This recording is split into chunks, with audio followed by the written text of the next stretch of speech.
Hello guys, good morning, good afternoon, good evening. तो आज हम लोग जो है नाइन्थ की जो हिस्ट्री की एनसीईआरटी है उसका चैप्टर नंबर 3 कर रहे हैं, India and the contemporary world. ठीक है, नाजीज़म के बारे में और हम हिटलर के राइज के बारे में पढ़ेंगे, है ना। ठीक है, तो in the spring of 1949 a little 11-year-old German boy called Helmut was lying in the bed when he overheard his parent discussing something in worse tune.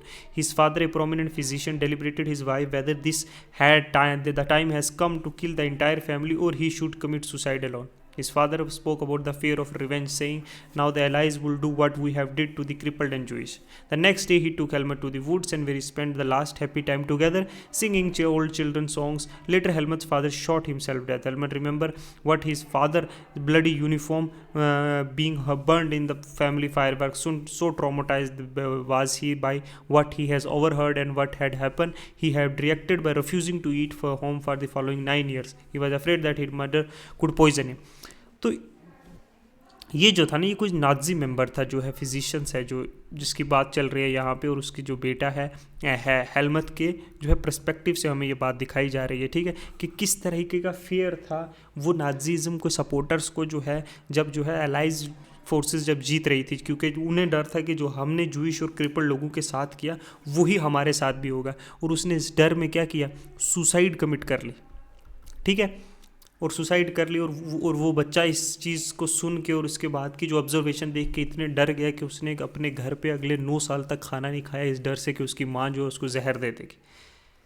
लेकिन ये चीज़ हेलमत को नहीं रियलाइज़ हुई कि दैट वट इट मेंट। उसका father has been a Nazi and supporter of Adolf Hitler है, क्योंकि उसका फादर तो एक नाजी था और हिटलर का सपोर्टर था। मेनी ऑफ यू, हम बहुत लोग हिटलर और नाजी के बारे में जानते हैं। हमने हिटलर के डिटर्मिनेशन के बारे में पढ़ा है कि वो जर्मनी को एक पावरफुल बनाना चाहता है, उसका एम्बिशन कॉन्कर करने का सारा यूरोप। हमने किलिंग ऑफ जो है कि उसने बहुत सारे जूइश को मारा है।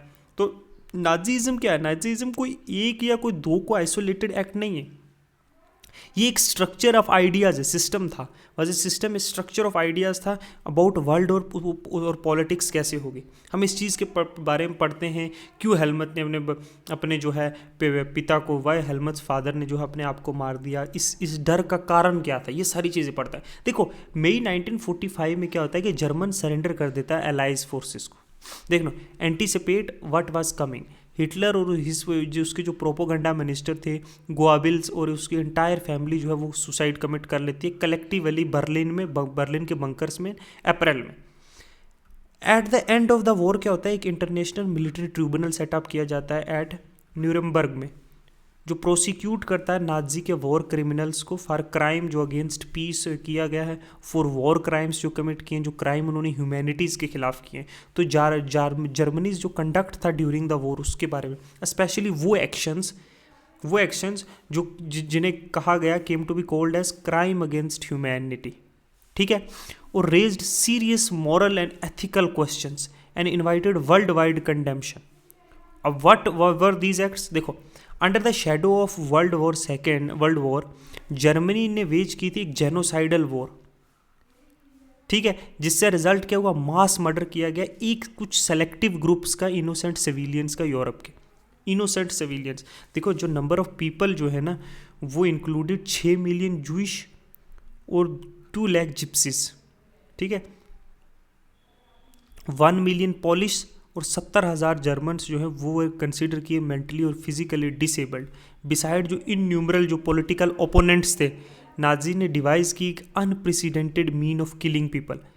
This is by gassing them in various killing centres like Auschwitz या न्यूरमबर्ग। ठीक है, तो जो न्यूरमबर्ग ट्रिब्यूनल था उसने सेंटेंस किया only 11 leading Nazis to death. 11 जो लीडिंग नाजीज थे उनको डेथ, और बाकी सबको इम्प्रीजन कर दिया लाइफ के लिए, लाइफ इम्प्रीजनमेंट दे दिया गया। देखते रहना, जो रेट्रीब्यूशन डिड केम, यट जो पनिशमेंट थी वो नाजी के लिए वो बहुत कम थी जितनी उन्होंने ब्रूटैलिटी की थी और जितने उनके एक्सटेंट ऑफ क्राइम थे। तो allies did not want to be harsh, एक हारी हुई जर्मनी पे इतना ज़्यादा नहीं करना चाहते थे as they had been after first world, जो उन्होंने फर्स्ट वर्ल्ड वॉर के पहले किया था। अब क्या होता है, everyone came to feel that जो राइज है नाजी जर्मनी का वो पार्टली ट्रेस किया जा सकता है जो जर्मनी का एक्सपीरियंस था world war and first world war and होने के बाद। ठीक है, जेनोसाइडल क्या होता है कि कोई लार्ज स्केल किलिंग है, डिस्ट्रक्शन है, एक लार्ज सेक्शन ऑफ पीपल को जो है मारना। अब फर्स्ट वर्ल्ड वॉर के बाद का एक्सपीरियंस क्या था? देखो, बर्थ ऑफ वेमर रिपब्लिक, देखो वेमर रिपब्लिक का बर्थ हुआ। देखो, जर्मनी एक पावरफुल एम्पायर था इन अर्ली ईयर्स जो 20th सेंचुरी के थे, ठीक है। Fourth the first world war 1914 और 1918 के बीच में उन्होंने फर्स्ट वर्ल्ड वॉर लड़ी अलॉन्ग विद किस ऑस्ट्रियन एम्पायर के साथ अगेंस्ट एलाइज किसके, इंग्लैंड, फ्रेंच और रशिया के, फ्रांस और रशिया के, जो ऑल ज्वाइन द वार, जो सब ने इंथ्यूजियास्टिकली वॉर ज्वाइन किया कि हम लोग क्विक गेन कर लेंगे इस विक्ट्री से। लेकिन उनको ये नहीं पता था कि रियलाइज़ किया कि ये वार जो है वो जो स्ट्रेच हो जाएगी और इवेंचुअली जो है यूरोप को जो है उसके सारे रिसोर्सेज से ड्रेन कर देगी।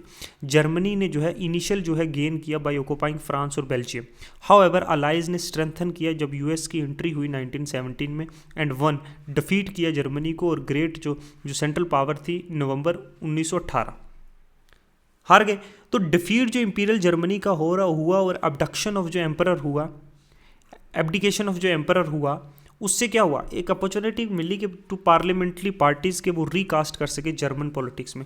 तो नेशनल असेंबली मिली कहाँ पे, वेमर में, ठीक है, और एस्टैब्लिश की एक डेमोक्रेटिक कॉन्स्टिट्यूशन जो फेडरल स्ट्रक्चर के साथ। ड्यूप्टीज जो थी वो अब now elected as German parliament और रिंस्टैग, ठीक है, ऑन द बेसिस के इक्वल यूनिवर्सल वोट कास्ट किया जाएगा सारे अडल्ट्स इंक्लूडिंग वुमेन, ठीक है।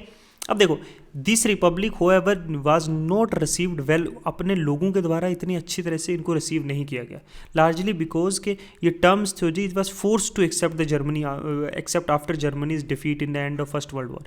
फर्स्ट वर्ल्ड वॉर के बाद ना जर्मनी को मजबूर किया गया कि एक पार्लियामेंट्री जो है पार्लियामेंट्री डेमोक्रेसी सेट की जाए, ठीक है। और पीस ट्रीटी जो थी, जो वर्सिलिया की थी अलाइज के साथ, वो इतनी हार्श थी और इतनी ह्यूमिलेटिंग पीस थी। कैसे? क्योंकि जर्मनी ने जितनी भी अपनी ओवरसीज कॉलोनी थी सब खो दी, है ना। उसकी 10th ऑफ इट्स पॉपुलेशन, 13% जो उसकी टेरिटरी थी और 17% उसका आयरन और 26% जो कोल था वो फ्रांस को, पोलैंड, डेनमार्क और लुथेनिया को, जितनी भी अलाइड पावर थी वो डीमिलिटराइज किया जर्मनी को और वीक कर दी उसकी पावर को। जो वार गिल्ट क्लॉज था held Germany responsible for foreign damage जो अलाइड कंट्रीज ने सफ़र किया। तो जर्मनी को कंपनसेशन पे करने पड़ा 6 बिलियन पाउंड का। तो अलाइड आर्मीज ने ऑक्यूपाई किए थे जो resources rich रेनलैंड for much of 1920s। Many German held की जो न्यू वेमर रिपब्लिक है वो रिस्पॉन्सिबल है ये डिफीट के लिए वॉर में, और उन्होंने डिसएग्री करने लगे वर्सेलियास की ट्रीटी को।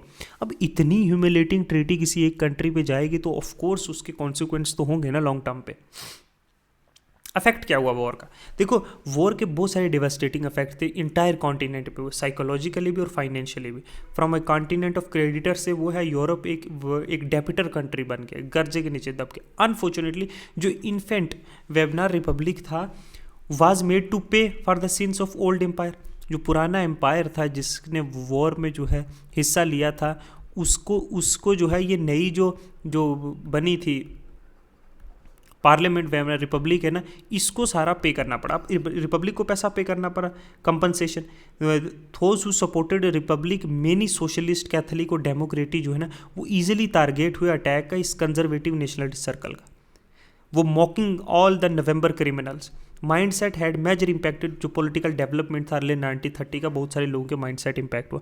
तो फर्स्ट वर्ल्ड वॉर के जो है उसने बहुत सारी डीप इम्प्रिंट छोड़ दिए यूरोपियन सोसाइटी में और पॉलिटी में। सोल्जर्स जो थे वो प्लेस्ड अबव सिविलियंस, पॉलिटिशियंस और पब्लिस्ट जो थे वो ग्रेट स्ट्रेस डालने लगे कि यहाँ नीड फॉर मैन, कि इंसान को, आदमी को एग्रेसिव होना पड़ेगा, स्ट्रांग होना पड़ेगा, मस्कुलाइन होना पड़ेगा। मीडिया ने ग्लोरीफाई की है ट्रेंच लाइफ। ट्रुथ जो था होएवर वाज कि सोल्जर जो है बड़ी मिजरेबल लाइफ्स जी रहे थे इन ट्रेंचेस में। ट्रेंचेस जो वॉर ट्रेंचेस थे जिस फ्रंट्स पे वॉर लड़ी जा रही थी, वहाँ खोद के ऐसे टनल बनाए हुए थे ऐसे, तो ये trenches. Trapped with the rat feeding on corpses, वहाँ जहाँ पे जो है लाशें पड़ी हुई हैं उन पे चूहे खा रहे हैं उनको। They face poisonous gas, enemy shelling and witness their rank reduce rapidly. Aggressive war propaganda और नेशनल ओनर ने जो है सेंट्रल स्टेज अपना लिया था पब्लिक स्फीयर में। पॉपुलर सपोर्ट जो है वो कंजर्वेटिव जो डिक्टेटर्स थे has recently come into being democracy जो है एक इंडीड यंग और फ्रेजाइल आइडिया था और वो सर्वाइव नहीं कर पा रहा था जो इंटर वॉर था यूरोप में चल रहा था, जो इंस्टेबिलिटी थी, ठीक है। अब पॉलिटिकल रेडिकलिज्म और इकोनॉमिक ग्रोथ। पॉलिटिकल रेडिकलिज्म और इकोनॉमिक क्राइसिस कैसे हुआ, ग्रोथ नहीं, सॉरी क्राइसिस। देखो जैसे ही रिपब्लिक का बर्थ हुआ कहाँ पे, जर्मनी में, और रिवोल्यूशनरी अपराइज हुई स्पार्टाकस लीग का ऑन द पैटर्न के बुल्शेविक रेवोल्यूशन जो रशिया में हुआ, इन्होंने भी सेम स्पार्टाकस लीग जो सोवियत वर्कर और सेलर्स थे उन्होंने एस्टैब्लिश किया, एस्टैब्लिश्ड इन मेनी बहुत सारी सिटीज़ में। जो ये पॉलिटिकल एटमॉस्फेयर था बर्लिन का, वो चार्ज विद डिमांड के सोवियत स्टाइल गवर्नेंस आनी चाहिए। उन्होंने oppose to this such as socialist जो डेमोक्रेटिक और कैथोलिक थे वो met at the Weimar to give shape to the democratic republic. और वेमर रिपब्लिक ने क्रस्ट, ये जो अपराइजिंग थी इनको क्रश किया बहुत बुरी तरह, और हेल्प किया वॉर वेटरन को ऑर्गेनाइज करने के लिए कोल्ड फ्री कॉप्स। जो एंग्विश स्पार्टाकस्ट थे उन्होंने फिर कम्युनिस्ट पार्टी ऑफ जर्मनी बनाई, ठीक है। ये कम्युनिस्ट और सोशलिस्ट जो है ना हिंस फोर्थ जो है इनरिकॉन्साइलेबल एनिमीज बन गए, और ये कॉमन कॉज रहा अगेंस्ट हिटलर। कुड नॉट, ये लोग ना कम्युनिस्ट और सोशलिस्ट जो है ना वो एक दूसरे के इतने दुश्मन बन गए कि वो हिटलर के खिलाफ एक कॉमन कॉज नहीं रख पाए। ये रिवोल्यूशनरीज और मिलिटेंट नेशनलिस्ट ने कार्व किए थे ये रेडिकल सोल्यूशंस। अब देखो पॉलिटिकल रेडिकलाइजेशन जो था ना वाज ओनली हाइटेंड और बड़ा इकोनॉमिक क्राइसिस जो 1923 में हुआ। जर्मनी ने जो है जो वॉर जो लार्जली लड़ी थी लोन्स पे, उन्हें अब ये इसके रिप्रेशंस पे करने थे गोल्ड में, और डिप्लेटेड जो गोल्ड रिजर्व्स था रिसोर्सेज का वो बहुत कम था। और 1923 में जर्मनी ने रिफ्यूज़ कर दिया पे करने से, और फ्रेंच ने ऑक्यूपाई कर दी इनके industrial areas Ruhr to be claimed their coal, and Germany ने रिटेलिएट किया एक पैसिव रेजिस्टेंस के साथ प्रिंटेड पेपर करेंसी, और पेपर करेंसी इन्होंने रेकलेसली प्रोड्यूस की। इतना रिसोर्स भी नहीं है जितना कर दी विद टू मच। अब प्रिंटेड मनी जो है वो सर्कुलेशन में गया जो वैल्यू थी जर्मन की जो मार्क की वो फेल। तो अप्रैल में यूएस डॉलर जो है इक्वल था 24,000 मार्क के, और जुलाई में 3,53,000, और अगस्त में 4,621,000 मार्क्स के। तो सोचो कितनी ज़्यादा इन्फ्लेशन थी, ये 1 करोड़ तक चला गया था, ठीक है। जो फिगर था वो run in trillions as the value of marks collapse, prices जो गुड्स के थे वो बढ़ गई। इमेजेस जो थी जर्मन की वो carried out cart load of जो है currency two by A loaf of bread. तो मतलब क्या है, एक ट्रक भर के पैसों का ले जा रहे थे एक ब्रेड खरीदने के लिए। जो widely publishing evoked world wide sympathy. जो क्राइसिस है ना इसको कहते थे हाइपर इन्फ्लेशन, जो है सिचुएशन जहाँ प्राइजेस जो है फिनोमिनली हाई हो। इवेंचुअली जो है America intervened and bailed Germany out of the crisis by introducing Davis Plan, which reworked in terms of repression to ease the financial burden on Germany. अब जो है hyper inflation के बाद year of depression आता है जो 1924 से 1928 को चलता है। इसमें कुछ स्टेबिलिटी थी, yet this was build on sand, रेत पे ही बना होता है। जर्मन की जो इन्वेस्टमेंट्स और इंडस्ट्रियल रिकवरी थी were totally dependent on short term loans largely from USA. This support was withdrawn when the Wall Street exchange crashed on 1929. Fearing a fall in price, people made fanatic efforts to sell their shares. On a single day, 13 billion shares were sold, and there was a start of great economic depression over the next 3 years. From 1929 to 1932, national income of USA fell by half. Factories shut down, export fell, farmers were badly hit, and speculators withdraw their money from market. The effect of this recession and US economy were felt worldwide. अब देखो ये somehow stable था, but wall Street exchange जो है वो crash हुई 1929 में, और अमेरिका जो है वो क्या है डिप्रेशन के दलदल में फंस गया। और अमेरिकन के सिटीजन्स की जो है अगले 3 साल में जो है वो घट के जो है हाफ हो गई उनकी नेशनल इनकम यूएस की। एक्सपोर्ट, फार्मर्स, फैक्ट्रीज, सब चीज़ों पे बुरा असर पड़ा। लोगों ने रिसेशन के डर से जो है पैसा सारा निकाल लिया, और ये रिसेशन का इम्पैक्ट वर्ल्ड वाइड पड़ा। अब जर्मनी की इकोनॉमी इस इकोनॉमिक क्राइसिस से सबसे बुरी तरह हिट हुई। जो 1932 में इंडस्ट्रियल प्रोडक्शन थे वो 40% रिड्यूस हो गया। ऑफ 1929 वर्कर्स ने लॉस्ट देयर जॉब, और उन्हें जो है रिड्यूस्ड जो वेजेस मिलती थी। अब जो नंबर ऑफ अनएम्प्लॉयड लोग थे, जो बेरोजगार लोग थे, वो उन्होंने 6 मिलियन टच कर दिया। Streets of Germany you can see man with pale cards around their necks saying willing to do any work. गले में जो है कागज़ जो है ये लटका कर जो है घूमते थे, उस पर लिखा होता कोई भी काम करने को तैयार। अनएम्प्लॉयमेंट यूथ ने प्लेड कार्ड्स और simply set on street corners. या तो पत्ते खेलते थे या जो है गलियों के जो है कोनों में बैठे रहते थे। Desperately queued up to the local employment exchange, jobs disappear हो गई, youth took the criminal activities and total despair become a common place. अब देखो इकोनॉमिक क्राइसिस ने एक डीप एंग्जाइटी और फियर लोगों के दिल में भर दिया। Middle class specially, salaried employees, pensioners, उनकी सेविंग्स जो है ख़त्म हो गई, करेंसी की वैल्यू ख़त्म हो गई थी। स्मॉल बिजनेसेस जो सेल्फ एम्प्लॉयड थे, जो retail suffered as their businesses got ruined. ठीक है, जो सेक्शन ऑफ सोसाइटी था वो filled with the fear of proletarianisation, एक एंग्जाइटी के being reduce to the rank of working class. एक एंग्जाइटी थी लोगों में कि हम एक वर्किंग क्लास के बराबर आ गए या उससे भी बुरे। Unemployment, only organise workers could manage to keep their heads above the water. सिर्फ जो ऑर्गेनाइज्ड वर्कर्स थे, जहाँ पे कोई थ्रू एन एग्रीमेंट जहाँ जिनको जॉब मिला हुआ था, वो लोग सिर्फ अपना सर पानी से ऊपर कर। बिग बिजनेसमैन क्राइसिस में थे, लार्ज मासेस जो है जो पीजेंट्रीज की थी वो affected by the sharp fall in agriculture prices, women unable to fill their children's stomach, है ना, and were filled in the sense of despair. So politically too Weimar जो रिपब्लिक था वो बहुत फ्रेजाइल था। अब Weimar constitution has some inherent defects. देखो उसके कॉन्स्टिट्यूशंस में भी कुछ खामियां थी जिसने इसको अनस्टेबल बनाया और वर्नरेबल बनाया कि वो डिक्टेटरशिप के अंडर आए। वन वाज के प्रोपोर्शनल रिप्रेजेंटेशन, इसका मतलब कि अगर मेजॉरिटी अचीव करनी है किसी वन पार्टी के द्वारा, ये नियरली इम्पॉसिबल टास्क था। तो रूल कोलेशन का हो रहा था। ठीक है, अनदर डिफेक्ट था कि आर्टिकल 48 जो कहता था कि प्रेसिडेंट के पास पावर है कि वो इम्पोज कर सकता है इमरजेंसी, ठीक है, सस्पेंड कर सकता है सिविल राइट्स और रूल बाय डिग्री। ठीक है, तो शॉर्ट पीरियड ऑफ जो लाइफ था रिपब्लिक का वो 20 डिफरेंट कैबिनेट जो लास्ट किए average 239 days and liberal use article 48 frequently. Yet जो क्राइसिस था उसको मैनेज नहीं कर पाए और people lost confidence in democratic parliamentary system which seems to be the offer no solution. क्योंकि लोगों को आखिर विश्वास उठ जाना है पार्लियामेंट सिस्टम के, क्योंकि ये सोल्यूशन ही नहीं कोई बता रहा। There are problems after problems and there is nothing that could be done. तो फिर हुआ राइज किसका? Hitler's rise to power. The crisis in economy, polity and society formed a background to Hitler's rise in power. Born in 1899 Austria में, Hitler spend his youth गरीबी में, poverty में। First world war जब शुरू हुआ तो इसने इनरोल किया आर्मी में और एक्ट किया as a messenger in fronts और एक corporal and earn medal for bravery. अब जर्मन्स की डिफीट जो थी उसने उसको बहुत डरा दिया था और वर्सिलिया ट्रीटी ने उसको बहुत गुस्सा, he was very furious at जो वर्सिलियस की ट्रीटी थी। 1919 में उसने एक स्मॉल ग्रुप ज्वाइन किया जिसे कहते थे German worker party and he subsequently took over the organisation and renamed it national socialist German workers. ठीक है, अब ये पार्टी इसी पार्टी वाज नोन एज, इसी पार्टी को बाद में जो है नाजी पार्टी का जो है नाम दिया जाएगा।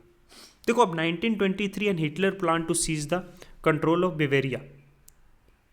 ठीक है, march to Berlin and capture the power. देखो 1923 में ना हिटलर ने अपना फर्स्ट मूव किया कि वो बेवेरिया को जो है, बेवेरिया एक जगह है, बेवेरिया को जो है सीज करेगा और उसने मार्च के बर्लिन से, लेकिन वो फेल हो गया और अरेस्ट हो गया और उसे ट्रीजन के लिए जो है कोर्ट में लाया गया, बाद में रिलीज कर दिया। नाजी जो है इफेक्टिवली मोबिलाइज नहीं कर पाए popular support till earlier 1930s। जब ग्रेट डिप्रेशन आया तो नाजीइज्म एक मास मूवमेंट बन गई। एज यू सीन के 1929 जो बैंक्स थे वो कोलैप्स हो गई, बिजनेसेस शट डाउन हो गए, वर्कर्स ने अपनी जो लॉस्ट देयर जॉब्स और मिडिल क्लास जो है were threatened with destitutions. In such a situation Nazis propaganda जो थे वो stirred hope for the better future. अब नाजीज ने जो प्रोपोगंडास चलाए थे वो लोगों को उम्मीद दे रही थी एक बेटर फ्यूचर की। ठीक है, 1928 में क्या हुआ कि नाजीज ने जो है वो got no more than 2.6% votes in Reichstag, जो जर्मन पार्लियामेंट है उसमें 2.6% सिर्फ उनको वोट मिले थे।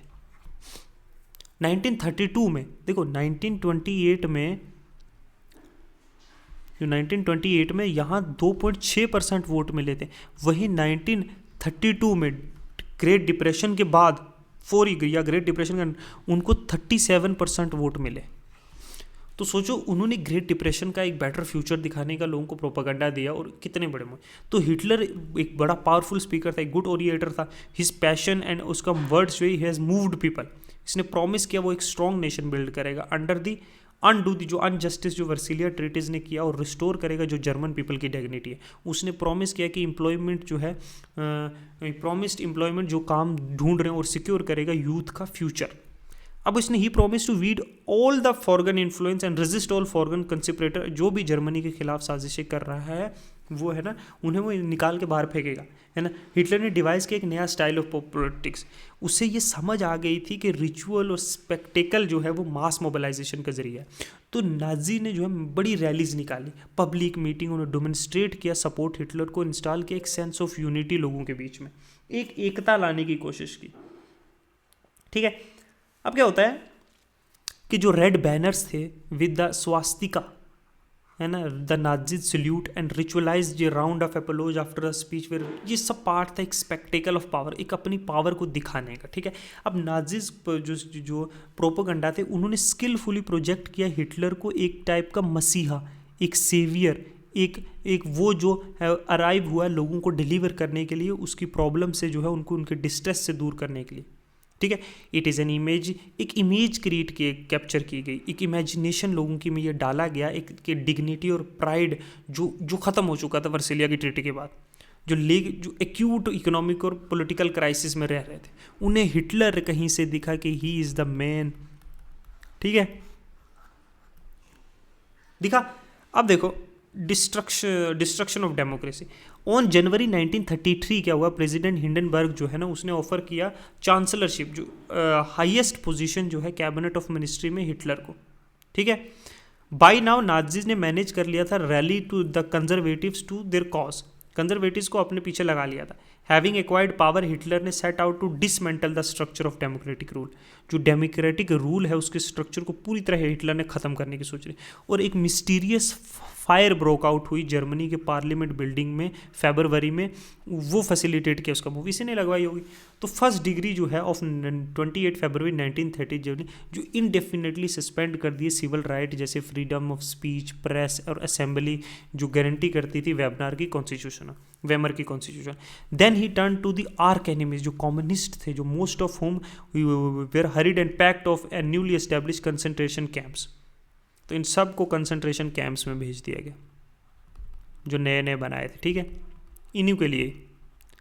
अब देखो रिप्रेशन जो था कम्युनिस्ट का वो भी बहुत सीवियर था, जो कम्युनिस्ट को जो है ना उन पे किया। Out of surviving 6808 arrested files जो थी ऑफ डसनडॉल्फ की, स्मॉल सिटी जो 500,000 पीपल की थी, 1400 were communist alone, 1440। They were however only the among 52 type of जो विक्टम्स थे जो प्रोसिक्यूट किए गए नाजी के द्वारा across the country, 52 types of victims, उनमें से वो सिर्फ एक थे। ठीक है, अब मार्च 33 में फेमस जो इनेबलिंग एक्ट पास किया गया, एक्ट ने एस्टेब्लिश कर दी, ठीक है, डिक्टेटरशिप रशिया पर। उसने हिटलर को सारी पावर्स दी थी कि साइड लाइन कर सकता है पार्लियामेंट को, कोई भी रूल ऑफ डिग्री, जितनी भी पॉलिटिकल पार्टीज और ट्रेड यूनियन थी उनको बैन कर दिया गया एक्सेप्ट नाजी पार्टी और उसके एफिलिएट्स को। तो स्टेट ने एस्टेब्लिश किया complete control economy, media, army और जुडिशरी पे। तो कंप्लीट डिक्टेटरशिप हो गई है। Special surveillance security forces create की गई कंट्रोल करने के लिए, ऑर्डर सोसाइटी इन ए वे के नाजी जैसे चाहते हैं, अपार्ट फ्रॉम ऑलरेडी एग्जिस्टिंग जो रेगुलर पुलिस है ग्रीन यूनिफॉर्म में, and SS or the storm troopers, these were included as Gestapo, एक secret state police, the SS, the protection squad, criminal police, security services, it with all the extra constitutional powers of these newly organized forces, सबको extra constitutional powers दी गई। People could now be detained in Gestapo torture chambers and rounded up and sent to concentration camp, deported at will, arrested without a legal procedure. The police force acquired power rule with impunity. मतलब police force को जो power दे सकते थे किसी को भी arrest कर सकते हैं आर्बिट्री, किसी को भी जो है कंसंट्रेशन कैंप में भेज सकते हैं, किसी को भी टॉर्चर कर सकते हैं, किसी को भी डिपोर्ट कर सकते हैं कंट्री से अपनी विल के हिसाब से, मतलब कोई लीगल प्रोसीजर फॉलो नहीं होगा। तो एक केओटिक एक सिचुएशन ऑफ बैटल ग्राउंड बन गया था। ठीक है, अब क्या होता है रिकंस्ट्रक्शन। देखो हिटलर ने असाइन की रिस्पॉन्सिबिलिटी इकोनॉमिक रिकवरी की किसको, जलमर जो थे शिचैट, नाम बड़ा अजीब सा है, जिसका एम था कि फुल प्रोडक्शन और फुल एम्प्लॉयमेंट जो है स्टेट फंडेड वर्क जो है सर्टन प्रोग्राम्स में। तो प्रोजेक्ट प्रोड्यूस के फेमस जर्मन जो सुपर हाईवेज हैं और जो है पीपल्स कार जैसे फोक्सवैगन है। तो इन फॉरेन पॉलिसी हिटलर ने एक्वायर किया क्विक सक्सेस। उसने पुल आउट किया अपने आप को लीग ऑफ नेशंस 1973 में, और रीऑक्युपाई की रिनलैंड 1936 में, इंटीग्रेट किया ऑस्ट्रिया और जर्मनी को 1938 में अंडर स्लोगन के one people one empire one leader. He then went on to west Germany speaking सुंडल जो संडनलैंड था फ्रॉम चिकोस्लोवाकिया। अब देखो, एंड ग्लोबल इंटायर कंट्री को अब उसने क्या किया, in all of this he had unspoken support of, देखो कहीं ना कहे उन्हें इंग्लैंड का सपोर्ट था, विच हैज़ कंसिडर्ड कि वर्सिलिया की जो ट्रीटीज है वो ज़्यादा जो है क्या है, हार्श है। ये क्विक सक्सेस जो होम पे और अब्रॉड पे ये रिवर्स, इसने जो है कंट्री की डेस्टिनी को रिवर्स किया। अब हिटलर यहाँ रुका नहीं। शेचर्ट जो उसका एडवाइज़र था हिटलर का, उसने कहा against investing hugely in rearrangement और as the state still run on a defect finance. Cautious people थे however had no place in Nazis Germany. तो अब शेचर्ट ने क्या कहा था, वो एडवाइस किया कि ये सारी चीज़ें जो इतने ह्यूजली रीअरेंजमेंट नहीं करना चाहिए, इन्वेस्टमेंट नहीं करना चाहिए स्टेट पे, अभी जो ये हालत नहीं है। तो शेचर्ट हैज़ टू, अब ऐसे लोगों की जगह तो है ही नहीं जो इतने कॉशन के साथ काम करेंगे, इतनी कॉशियसली। तो शेचर्ट को लेने जर्मनी छोड़ना पड़ा। Hitler chose war as a way out of approaching. अब हिटलर को वॉर ही बचा सकती थी, उसको वही था कि इकोनॉमिक क्राइसिस से हमें वॉर ही बचा सकते। रिसोर्सेज जो है वो इक्यूमुलेट हुए, एक्सपेंशन ऑफ टेरिटरी। रिसोर्सेज कैसे इक्यूमुलेट किए जा सकते हैं, नई टेरिटरी के एक्सपेंशन से ही, ठीक है। तो सितंबर 1939 में क्या हुआ, जर्मनी ने इन्वेड कर दिया पोलैंड को। This started a war with France and England. अब सितंबर 1940 में एक ट्राइपार्टा पैक्ट साइन हुआ बिटवीन जर्मनी, इटली और जापान, ठीक है। इसने स्ट्रेंथन किया हिटलर का क्लेम इंटरनेशनल पावर्स में। पपेट रजीम जो है, जो सपोर्ट की जाती थी नाजी गवर्नमेंट के द्वारा, वो इंस्टॉल की गई largely as a part of Europe. By the end of 1940 Hitler was at the pinnacle of his power. 1940s में Hitler was at the highest power में था। अब हिटलर मूव हुआ टू अर्काइव, जो लॉन्ग टर्म उसका एम था conquer करने का eastern Europe. He wanted to ensure के फूड सप्लाईज और जो लिविंग स्पेस है फॉर जर्मन।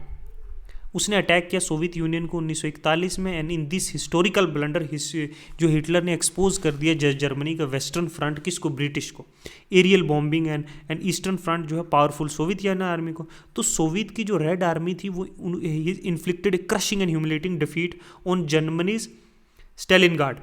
तो आफ्टर दिस जो सोवियत की रेड आर्मी थी hounded out and retreating German soldier until they reach the heart of the Berlin, establish a Soviet hegemony over the eastern Europe and half of the century thereafter. तो जो इसने ये काम किया ना, जो east पे जो है यूएसएसआर के साथ जो सोवियत की रेड आर्मी के साथ पंगा लिया, वो बर्लिन तक पहुंच गए और हाफ सेंचुरी तक फिर इनका रूल रहा। मीनवाइल यूएसए जो है वो रेजिस्ट करती रही अपना इन्वॉल्वमेंट, इट वाज अपना वॉर में, it was unwilling once again के फेस करे ये इतने सारे इकोनॉमिक प्रॉब्लम्स जो उन्हें फर्स्ट वर्ल्ड वॉर में फेस किए थे। But it could not stay out of the war for long. Japan ने जो है अपनी पावर एक्सपेंड करने के लिए ईस्ट में उन्होंने क्या किया, इट हैज़ ऑक्युपाइड, जो फ्रेंच इंडो चाइना है ना, वो प्लान कर रहे थे अटैक करने के लिए यूएस के नेवल बेसिस पे इन पैसिफिक।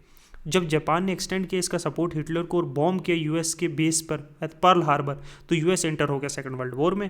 तो world war ended on May 1945 with Hitler defeat and USA dropping the atom bomb on Hiroshima in Japan. For this brief account of what happened in the Second World War, we now return to Helmut and his father's story, a story of Nazis criminality during war.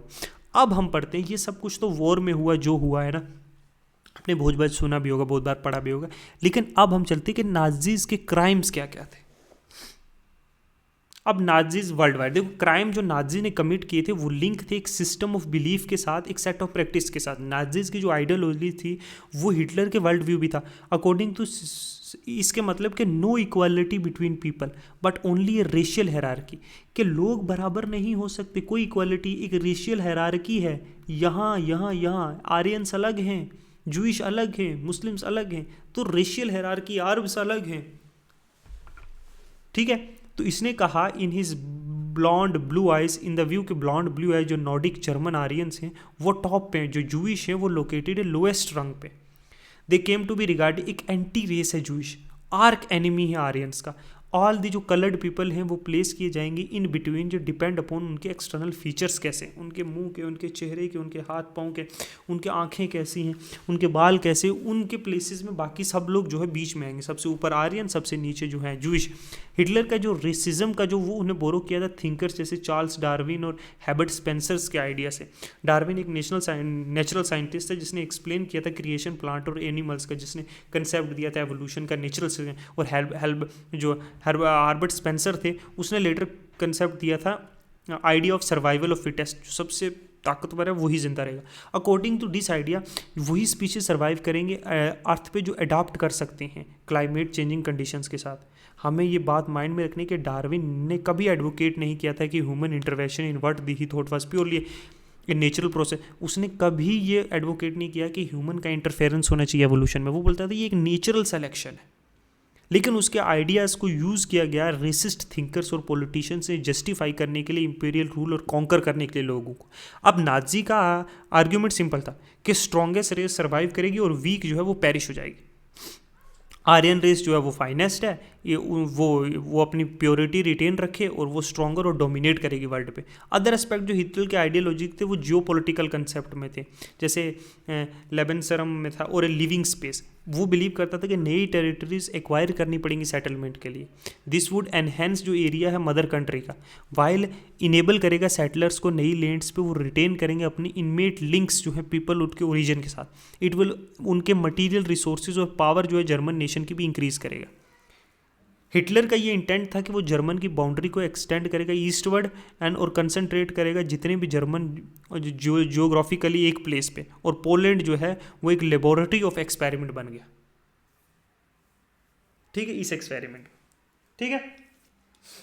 अब establishment of racial race, देखो once in power जो है Nazi जो है quickly began to implement their dream of exclusive racial community, और pure German जो physically सबको eliminate करके है ना, नाजी जो है एक प्योर और हेल्दी सोसाइटी बनाना चाहते थे। और ये तभी डिज़ायरेबल है जब जो है वर्दी पर प्रॉस्परस और मल्टीपली अगेंस्ट जो ऑल अनडिज़ायरेबल है उनको ख़त्म करके। तो अंडर एनेस्थीसिया हेलमट्स के फादर थे और बाकी नाजीज ऑफिशियल ने वो कंडेम टू डेथ बहुत सारे जर्मन्स को जो कंसीडर किए जा रहे थे मेंटली और फिजिकली अनफिट, उन्हें मार दिया गया।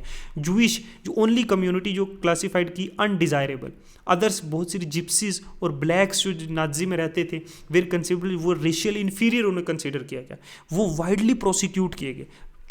जो रशियंस और जो पोल्स थे उन्हें सब ह्यूमन जो है माना गया कि ह्यूमन भी के पर भी नहीं आते, ये अनडिजर्विंग है किसी भी ह्यूमैनिटी के। जर्मनी ने जब पोलैंड और पार्ट ऑफ रशिया एक्वायर किया तो कैप्चर किया सिविलियंस को, उन्हें एक स्लेव लेबरर की तरह फोर्स किया वर्क करने पे। बहुत सारे मर गए इस हार्ड वर्क और स्टारवेशन से। जूइश जो है ना सबसे ज़्यादा वर्स्ट हिट हुए जर्मनी के नाजी में। नाजी का हेटर था जूइश को, उन्हें प्रोसिक्यूर और traditional Christians hostile toward Jewish. अब ये स्टेरियोटाइप जो है वो किलिंग ऑफ क्राइस्ट और यूसर्पर की है ना, इन्हें दिया गया नाम है ना। अनटिल मेडिवल टाइम जूइश जो थे वो बाढ़ थे फ्रॉम कि ज़मीन भी नहीं कहीं ले सकते मेडिवल टाइम तक, ठीक है। दे सर्वाइव्ड मेनली ट्रेड और मनी लेंडिंग से सर्वाइव किए। They lived in separate marked area called ghettos. अब वो ऑफन प्रोसिक्यूट होते थे पीरियोडिक ऑर्गेनाइज वायलेंस के साथ, एक्सपल्जन उनका ज़मीन से उनको बाहर निकाल दिया जाता था। हाउएवर हिटलर का जो हेटरेड था जूइश का वो एक pseudo scientific theory of race पे बेस्ड था, ठीक है, which held that conversion solution है ही नहीं जूइश प्रॉब्लम का। इट कुड बी सोल्व, ये सिर्फ टोटल एलिमिनेशन से ही सोल्व किया जा सकता है। अब 1933 से 1938 में नाजीज टेरराइज्ड एंड पिपराइज्ड और सेग्रीगेटेड द जूइश, कंपेल किया वो आपके कंट्री छोड़ के चले जाओ। नेक्स्ट फेज में 1939 से 49 पे इन्हें कंसनट्रेटेड दम, इन्हें कुछ एरिया सर्टन एरियाज में कंसनट्रेट किया गया और इवेंचुअली इन्हें गैस चैम्बर्स में डाल के पोलैंड में इनको मारा गया, ठीक है। अब रेशियल यूटोपिया देखो, shadows of war, under shadow Nazi ने प्रोसीड किया, रियलाइज किया murderous racial idol, genocide, war, ये दो साइड से एक ही कॉइन की। जो ऑक्युपाइड पोलैंड था उसको डिवाइड अप किया गया, जितना भी नॉर्थ वेस्टर्न पोलैंड था वो अनेक्स किया था जर्मनी ने। पोल्स को वहाँ से निकाल के भगा दिया था घरों से, प्रॉपर्टीज़ जो है उनके पीछे छोड़ की। एथनिक जर्मनीज को वहाँ लाके ऑक्युपाई किया गया फ्रॉम ऑक्युपाइड यूरोप। पोल्स जो थे वो headers in all part of central governments, destination undesirable for जो मेंबर थे पोलिश इंटेलिजेंस किया हुए वो मर्डर कर दिए गए लार्ज नंबर्स के ऊपर। है ना, जो इन ऑर्डर टू कीप जो इंटायर पीपल जो इंटेलेक्चुअली और स्पिरिचुअली सर्वाइव थे, पोलिश चिल्ड्रंस वेयर लुक जो आर्यंस की तरह दिखते थे, वे वो उनके ज़बरदस्ती उनसे छीन लिए गए उनकी माओ से, ठीक है। रेस एक्सपर्ट्स एग्जामिन करके रेस एक्सपर्ट्स के द्वारा रेस टेस्ट पास किए गए, उन्हें जर्मन फैमिलीज़ में जो है बड़ा किया गया। इफ़ नॉट वो डिपोर्ट, अगर वो नहीं है डिपोर्ट कर दिए ऑर्फनेजेस में जहाँ वो ख़त्म हो गए। तो विद सम ऑफ दी जो लार्जेस्ट गैटोज और गैस चैम्बर्स थे और जनरल जो गवर्नमेंट थी वो भी सर्व करती थी किलिंग फील्ड फॉर जूइश, ठीक है। ये देखो गैस चैम्बर्स बनाए गए, one of the freight car use to deport Jewish on death chamber, ठीक है। इस तरीके स्टेप 1 में क्या हुआ, स्टेप ऑफ डेथ देखो, एक्सक्लूजन 1939 से जो है 1933 से 39, you have no right to live among the citizens, सिर्फ जर्मन रहेंगे, मैरिज सिर्फ जूइश और जर्मन की बंद कर दी, एक्स्ट्रा मैरिटल रिलेशनशिप जूइश और जर्मन्स का वो क्राइम कर दिया, जूइश को फॉरबिड कर दिया कि वो फ्लाई करेंगे नेशनल फ्लैग्स, है ना, बाइकआउट जूइश बिजनेस, ये सब कुछ चला। अब गैटोजाइजेशन देखो 1940 से 44 में, you have no right to live among us, ठीक है।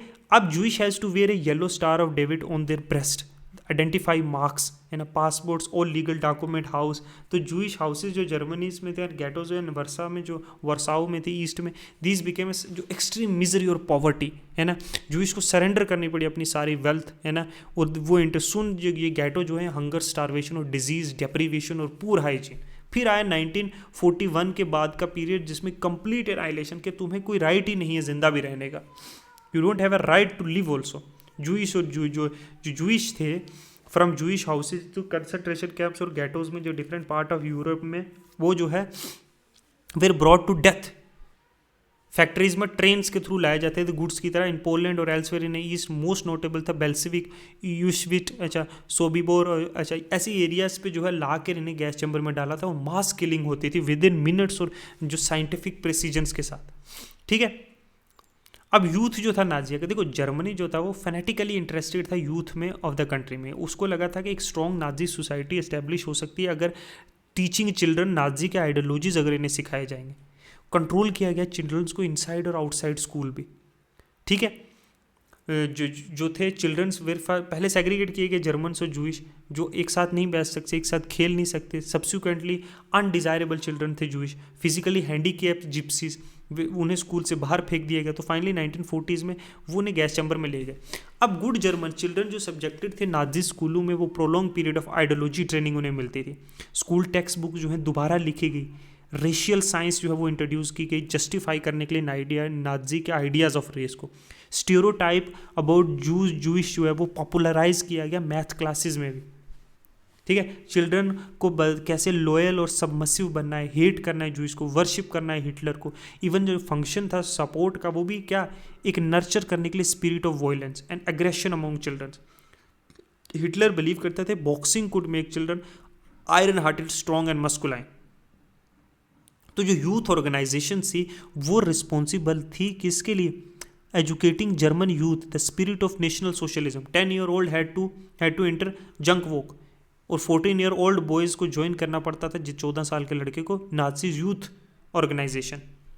इस तरीके से जो है थ्रू एजुकेशन उनके माइंड्स जो है इनग्रेन्ड किए गए, ठीक है, समझे। नाजीज कल्ट फॉर मदर, देखो नाजीज जो थे चिल्ड्रन जो नाजी जर्मनी में थे, वे रिपोर्टली टोल्ड कि वुमेन जो है रेशियली डिफरेंट है मेन से, वुमेन एंड मेन में जो है फ़र्क है ना। द फाइट जो थी इक्वल राइट की मेन और वुमेन की, वो become that had become a part of democratic struggle everywhere, वो गलत है। जो राइट्स इक्वल राइट्स मेन और वुमेन गलत है, ये सोसाइटी को ख़राब कर रहा है। लड़कों को सिखाया गया कि वो एग्रेसिव बने, ताकतवर बने, मस्कुलाइन बने, स्टील हार्ट होना चाहिए। गर्ल्स को सिखाया गया कि वो अच्छी माँ बने, प्योर ब्लड जो आयरन चिल्ड्रन है उन्हें पैदा करें। तो गर्ल को प्योरिटी ऑफ रेस और डिस्टेंस, उनको जूइश से अपना डिस्टेंस मेंटेन रखना पड़ेगा, अपने घर देखना पड़ेगा, टीच करना पड़ेगा चिल्ड्रंस को Nazi values. They had to bear Aryan culture and race. In 1933, Hitler said, "In my state, the mother is the most important citizen, but in Nazi Germany, all mothers were not treated equally." ऐसे Nazi जब Hitler तो बोलता था ना कि ना मेरे जो स्टेट में है मदर सबसे इंपॉर्टेंट है, लेकिन मदर को सब मदर्स को नाजी जर्मनी में इक्वली ट्रीट नहीं कहता था। जो मदर बोर करती थी अनडिज़ायरेबल चिल्ड्रन, उन्हें पनिश किया जाता था, जिनके नए नक्शे जो हैं बाल इतने अच्छे नहीं हैं, जो नाजीज़ के जो आर्यंस रेस को पोर्ट्रे करे वैसे नहीं है, तो उन्हें पनिश किया जाता था। जो डिज़ायरेबल चिल्ड्रन प्रोड्यूस करती थी उन्हें अवॉर्ड किया जाता था। तो ये फेवर्ड ट्रीटमेंट हॉस्पिटल्स में, वेर इंटाइटल कंसेशन शॉप्स पे, थिएटर टिकट्स में, रेलवे फेयर्स में, तो इंकरेज किया जाता था चिल्ड्रन प्रोड्यूस करने के लिए many children. Honour cross were awarded, bronze cross were awarded for 4 children, silver cross 6, gold for 8 और मोर चिल्ड्रंस के लिए।